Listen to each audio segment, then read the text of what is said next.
যে হিমন্ত বিশ্ব শৰ্মা ডাঙৰীয়াৰ মুখ্যমন্ত্ৰী নেতৃত্বত অবৈধ কয়লা খনন আৰু কয়লা সিন্ডিকেট চলি আছে বুলি যোৱা 3 বছৰ ধৰি আমি কথাটো কৈ আছো। আজি মুখ্যমন্ত্ৰীয়ে টুইটাৰত কৈছে যে ইয়াত অবৈধ কয়লা খনন হৈছিল। পুলিচ ক'ত আছিল? প্ৰশাসন ক'ত আছিল?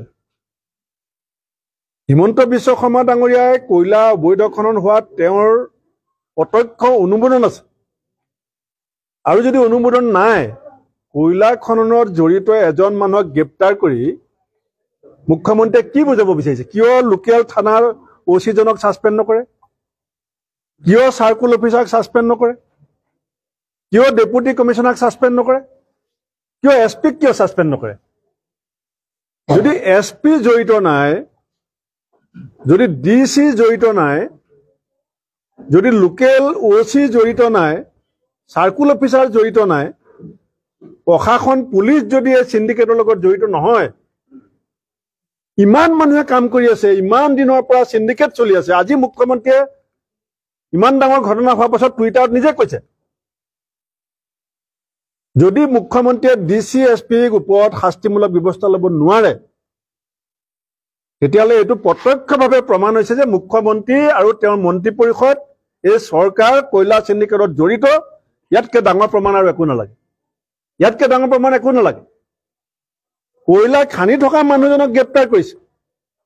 প্ৰাকৃতিক সম্পদক সুৰক্ষা দিয়াৰ দায়িত্ব চৰকাৰ হয় নে নহয়? অসমৰ প্ৰাকৃতিক সম্পদক ওপৰত অধিকাৰ চৰকাৰৰ আছে। অসমত যিমান প্ৰাকৃতিক সম্পদ আছে, খনিজ সম্পদ আছে, তাৰ ওপৰত অধিকাৰ আছে চৰকাৰৰ আৰু সুৰক্ষাৰ দায়িত্ব চৰকাৰৰ। যদি কয়লা মাইনিঙৰ তাত পাৰ্মিশন নাই, তাৰ পাছত যদি তাত মাইনিং চলি আছে, ৰাস্তা দি গাড়ীয়ে গাড়ীয়ে কয়লা গৈ আছে, পুলিচ কাৰ নিয়ন্ত্ৰণত আছে?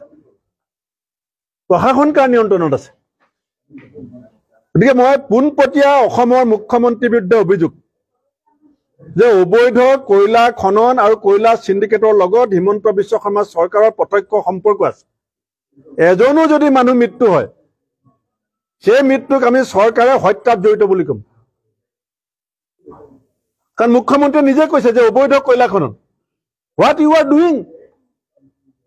আপুনি কি কৰি আছে? আপোনাৰ পুলিচ ক'ত? আপোনাৰ প্ৰশাসন ক'ত?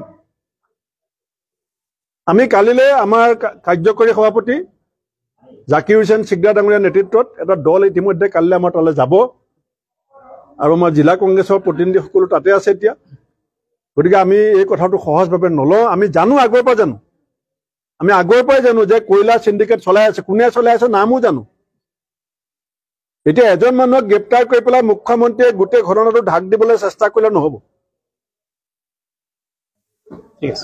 ডিসি এসপি, লোকেল থানা, লোকেল ওসি, লোকেল প্ৰশাসন, লোকেল পুলিচ, তেওঁলোকক মুখ্যমন্ত্ৰীয়ে যদি জবাবদিহি নকৰে, আমি এইটো ধৰি ল'ম যে বিজেপি চৰকাৰ নেতৃত্বত গোটেই অসমত অবৈধ কয়লা খনন আৰু প্ৰাকৃতিক সম্পদ, বনজ সম্পদৰ ওপৰত লুণ্ঠন চলি আছে। ইতিমধ্যে ডেড বডিও কিন্তু উদ্ধাৰ হৈছে, কিন্তু অভিযান বাৰে বাৰে থমকিও ৰৈছে, ভালকে উদ্ধাৰ কৰিবও পৰা নাই। সেইখিনিতো এটা বেলেগ বিষয়। আমি বিচাৰিছো যে চৰকাৰে NDRF, SDRF আছে, সকলোকে ব্যৱহাৰ কৰি পেলাই ক্ষিপ্ৰতাৰে উদ্ধাৰ অভিযানটো চলাব। সেইটো এটা বেলেগ বিভাগে চাব, ডিজাষ্টাৰ মেনেজমেণ্ট বিভাগ আছে। কিন্তু এই ঘটনাটো কিন্তু গাপ দিবলৈ কোনো চেষ্টা কৰিব নালাগে। এইটো অত্যন্ত চিৰিয়াছ বিষয় এটা যে চৰকাৰখনৰ নাকৰ সন্মুখত এই অবৈধ কয়লা খনন হৈ আছে, যিটো মুখ্যমন্ত্ৰীয়ে স্বীকাৰ কৰিছে। মানে এই হত্যাৰ দায়িত্ব, এই মৃত্যুৰ দায়িত্ব মুখ্যমন্ত্ৰীয়ে ল'ব লাগিব।